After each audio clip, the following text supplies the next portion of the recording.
Рахмат, салам кыргызым, элим, ошум, берекем. Мен ошто ушунчалык жакшы көрүп калдым. Ошого тез бара турган ойдомун азыр.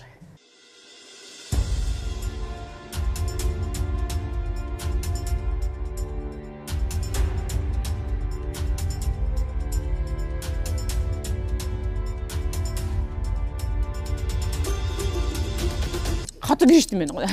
Катуу киришип азыр ар бир ай клип тартам. Жок балам, ырчы болбой койчу дечи да. Анткени мен эсеп кысапка көп деле жокмун. Ошол жагым түшүндүм да, өзүм дейт да. Анан айттым, ох, Нурсултан мен сени таптым окшойт десем, 2-3 жолу көрүп, 2-3 жолу тең ыйладым дейт. Аны мен өзүм көргөндө да өзүм да көз жашым толуп кетет, анткени мен аны жөн эле ырдай албайм да. Кыргыз деген улуу эл. Ушундай маанайга түшүп калганда акырын Гүлзат Мамытбекти көр.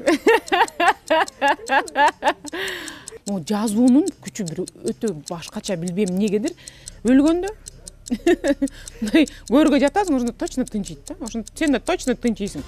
Кыргыз деген улуу эл, кылымдарды карыткан, кылган иши кезигет, бүт дүйнөлүк тарыхтан. Тексти Ташкент кызы Гүл жазды.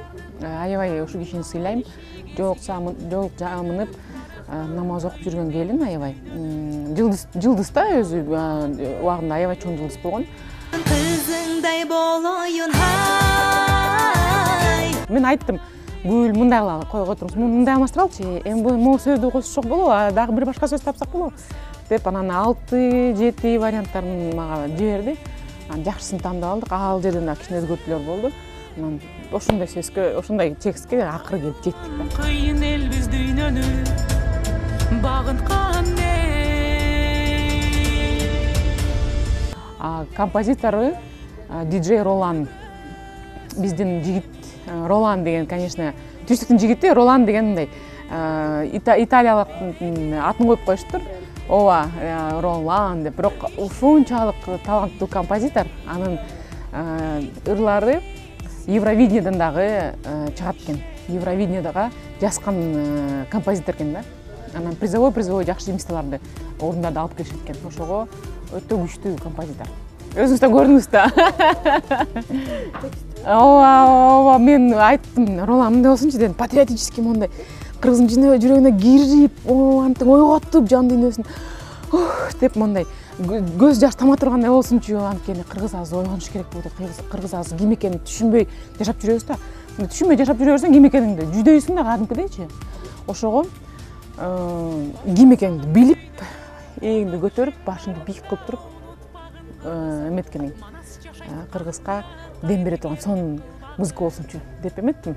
Анан айтты, ошондой болот деп. Кыргызым менин болоюм демин, өнүгөсүң эми мен ишенем. Эми ушинтип жашап келе атабыз да, биз ойлойт экенбиз да.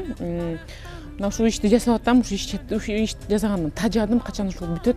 Бир киши айткандай, кишинин көзү өтүп кетти. Мен кулагым качан тынчыйт депчи. Анан мен ойлочумун да ушул сөздү айтып атканда, качан адамдын кулагы качан тынчыйт? Өлгөндө. Мындай көргө жатасың, ошондо точно тынчыйт да. Ошондо сен да точно тынчыйсың. Ошого аны тилебешибиз керек экен да. Аны тилебей, аны Кудайга шүгүр дешибиз керек экен. Ишим барбы, жумушум барбы? Кудай рахмат. Сонун жумушум бар деп тигип атасыңбы, эш шыпырып атасыңбы, же машина жууп атасыңбы, сен сүйүшүң керек да өзүңдүн сага берилген оокатты, сага берилген жумушту. Ошону сүйүп, жакшынакай кылып жасасаң, кыргызча философиясы бар го, майын чыгарып жасасаң, ошону турган жеринде, кыргыздын ар бир бөлүгүндө иштеп атабыз да, ошо ар бир бөлүкчөсүн майын чыгарып жасаса, Кыргызстан көтөрүлөт да, ар бир бөлүкчөсү сон болуп барганан көтөрүлөт да. Көтөрүлгөн анан кийин деп биринчи өлкөлөрдөн болобуз да. Ошондо максаттарыбызга жетебиз. Дей берсек, анда Кудай ырыскыбызды кесе берет экен да. Кесе берет экен. Ошондо мен ошол жерде көрсөтүп чыктым. Ошондой маанайга түшүп калганда, акырын Гүлзат Мамытбекти көр. Акырын көргөндө дем алсаң, ооба, чын эле барып Кудайга шүгүр деп ишин кылайынчы да, анан ишин жакшы аткарабаш да. Майын чыгарып жаса, жакшы көрүп жаса, анан кеттиң да, анан деп ийгилик ошондо келет да. Майын чыгарып жаса. Кошкун салым дүйнөгө колдо күчүң барында унутпагын кыргызым манас жашайтканыңда кайдыгерлик кылбагын барына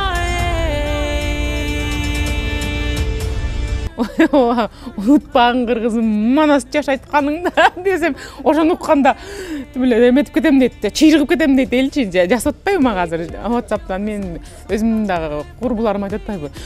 Онда ойгонуп кетем. Мен бир Айнура деген курбум айтат бир 2-3 жолу көрүп, 2-3 жолу тең ыйладым дейт. Аны мен өзүм көргөндө да өзүм да көз жашым толуп кетет анткени.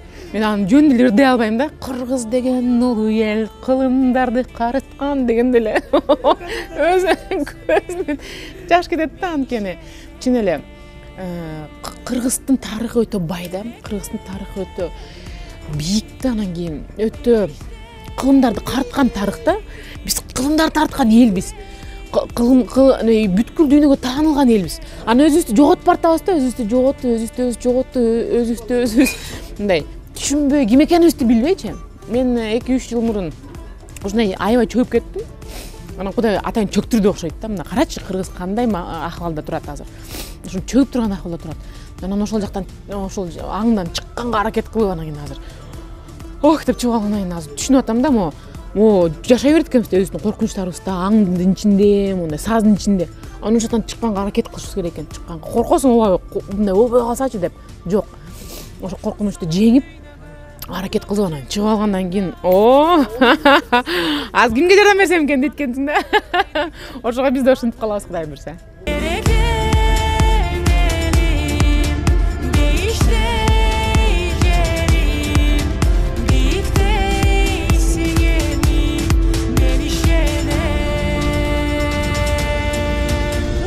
Проблема деген эмне? Эмне үчүн проблема? Проблемада отуруп калабыз. Анткени биз ошол проблеманы чечкенге билимибиз жок. Бири-бирибиз менен урушуп кетебиз. Анан эмнеге урушуп кетебиз? Урушпай ушуну жасаса болобу деген билимди алдым да мен. Ошону алгандан кийин деп эгер арендаңды төгө албай атасыңбы, бизнесиңди кыла албай атасың, анда бизнес курстарды өт. Үй бүлөң менен мамилең болбой атабы? Анда үй бүлөнү куруу боюнча курстарды өт. Эгер сен ийгиликке жеткиң келсе, бүт ойлоруңду, пикирлериңди бир жакка чогултушуң керек да. Күндө бир жакшы ойлор келет. Мондай идеялар келет, жасагал. Анан кийин бүгүн мону кылам десең, жасагал. Эми жазылган нерсе сөзсүз түрдө аткарылат экен да. Могу жазуунун күчү бир өтө башкача, билбейм эмнегедир. Анан кийин үйрөнөм, окууларын өтөм. Жаздыңбы өз максаттарыңы? Бул боло турган нерсе да. Буга умтулуу келе бериш керек. Жазганың эле жарым иштин бүткөнү деген сөз да.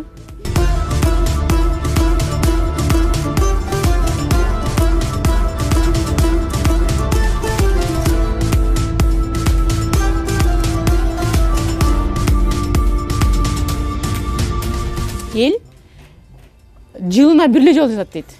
Жаңы жылдын астында жасат дейт. 1 январь болгондо ошондо жасат, бүттү. Ал бир жолу жасалат, анан унутулуп калат дейт. Мен 700 жолу жазам дейт жылына. Анткени эртең менен жасат экен, эртең менен. Так, мен максатым Голливуд деп, мисалы, мен максатым Голливуд болот атпайбы? Эртең менен жасат экен, анан кечинде дагы. Мен максатым Голливуд. Голливудта максаттарын полный жасап алат экен. А сени сага эсетип турат да. Сен максатың бар, тур, давай, максатың бар. Сенин максатың мондай эмедей да, күндөй да. Сен жылтып турат, сен билесиң каяка барарыңды жарык кылып турат. Мындай аябай сонун нерсе. Максат деген сонун нерсе. Эгер максатың жок болсочу, мындай максаты жок эле жүргөн кеме дейсиң да. Чоң эме болсо, деңиз болсо, максатың жок да. Кеме, сен каяка шамал үйлөсө, ошол жака эле кете бересиң. Эч жака барбайсың да. Эч жака жете албайсың, эчтекеге жетишпейсиң, ушундай да. А эгер сенин максатың бар болсо, жок, мына мен максатым чайникке баруу. Болду, сенин максатың менен кетесиң. Сени шамал айдаса дагы жок максатым бар. Сени тияк айдаса жок максатым бар деп, ошо сенин максатыңа жетесиң да. Ошондуктан адам баласы максат коюп жашашы керек экен. Ошол клипте айткым келди, максат кой. Өзүңө максат койдуңбу? Анан көрдүңбү, максатыңа жеттиң. Тур кыргызым, оку, иште берекем. Күтүп турат бизди жаркын келечек. Билим менен ар бириңе бериптен. Сени сүйөт кызың Гүлзат Мамытбек. Кыргызстандан эле тарттык. Аны Кубатов Нурсултан деген жигитибиз, оштук жигитибиз тартып берди. Аябай сонун жигит да. Мен азыр билим алып атпайм, билим алганда мен түшүнөм да. кайсы киши менен иштеше алам. Мен телефондон эле билип коем да. Мурда иштешип келип анан кийин жок иштеше албайт экенмин деп ушинтип эмечимин. Азыр телефондон эле көрүп эле, угуп эле анан кийин сүйлөшүп эле билип коем. 1-2 клипмейкерлерге чалсам бирөөсү жок Гүлзат эже мен бош эмесмин дейт.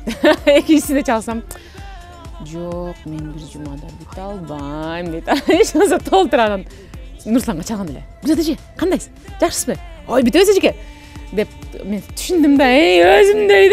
Анан айттым, ох Нурсултан мен сени таптым окшойт десем, ой эжеке экөөбүз бири-бирибизди таптык окшойт. Анан кийин тарта баштадык. Эми жөнөкөй дагы киши дагы. Гүлзат эже биз жөнөкөй эле нерселерди татаалдаштырып алабыз дейт.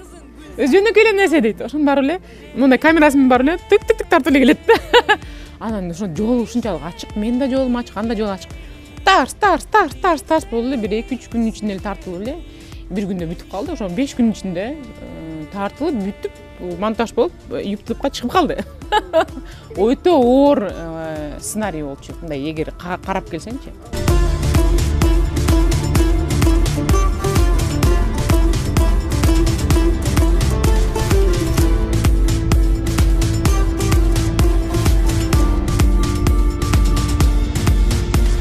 Мен эме өз клип тартылыш үчүн ошондо бир $600 кетти. Клиптин өзүнө. Андан кийин топ келгенде баарын тең эсептеп чыгыш керек экен. Мен эсеп кысапка көп деле жокмун. Ошол жагым бар ошону үйрөнүп атам, эсеп кысап баарын тең тактап кылганга үйрөнүп атам. Костюмдар болду, бичилер, анан кийин тияка бияка болуп композиция, сөзү менен жок. Бир $4000 тегерени чыкты.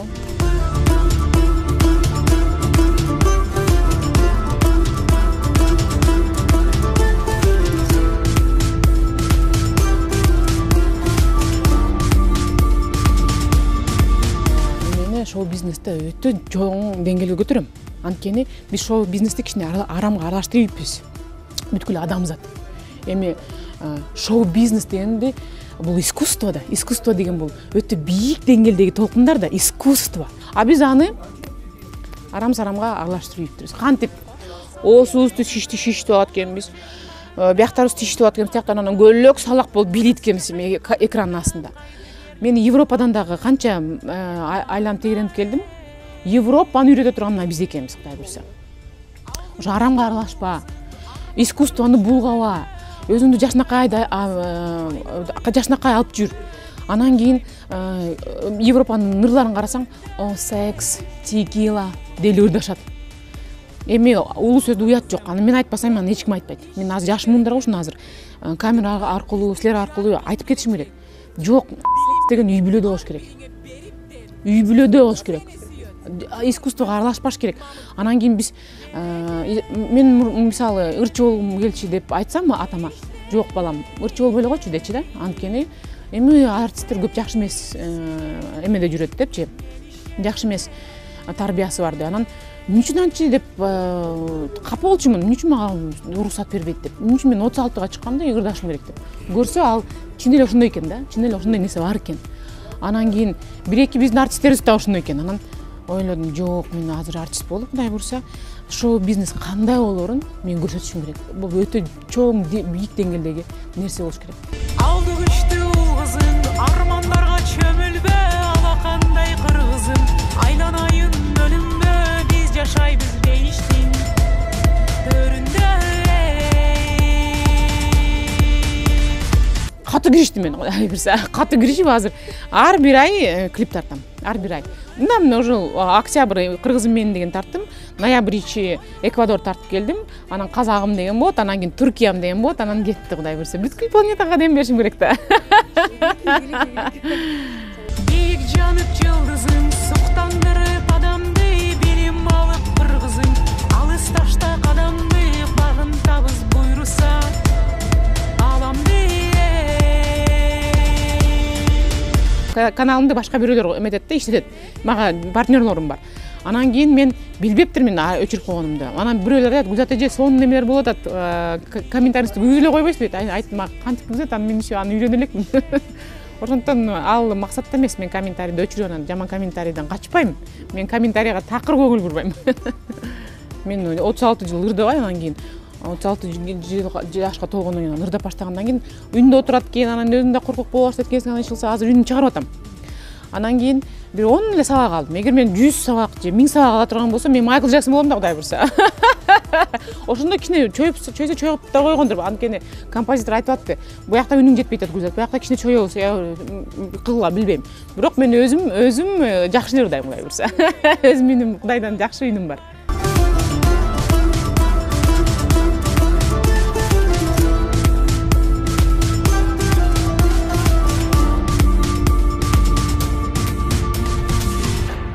Клипти кыргызым сенин үчүн тарттым.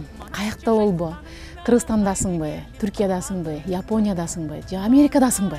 Сен кыргыз экениңди билип жүр. Биз көчмөн эл болгон үчүн биз Кыргызстаныбызда тура албайбыз. Биз эки жакка чыгып турушубуз керек, эки жакка чыгып кирип турушубуз керек. Анткени биз көчмөнбүз. Эми сен барган жагыңа барып, ошол жерди бийлегиниң, ошол жерди башкаргының, ошол жердин эшик шыпыруучусу болбогонуң берекем. Үйдү жуучусу болбогонуң. Максимум 1 ай иште макул шыпыргыч болуп. Бирок айт, мен эртең администратор болом. Администратор болуш үчүн эмне кылайын? Кана мага айтчы. Эмнени үйрөнөйүн? Орусчаны үйрөнөйүн, орусча, англисче үйрөнөйүн, англисче. 1 ай сен срогуң бар. 1 айдын ичинде өзүңдүн чапаныңды оңдоп, чачтарыңды оңдоп, жакшынакай жумушка орношкунуң берекем. Ошондуктан кыргыздын жүзүсүң. Сен эки жакка чыккандан кийин сен кыргыздын жүзү болгондуктан жүзүңдү сонун алып жүр, кыргыздын жүзүн сонун алып жүр. Сен кыргызсың. Манас жашайтканыңда берекем. Курманжан урпактарыбыз биз чогуу көтөрүлөбүз. Бүткүл дүйнөнү багынтабыз, Кудай буйрса. Биздин доор эми келди.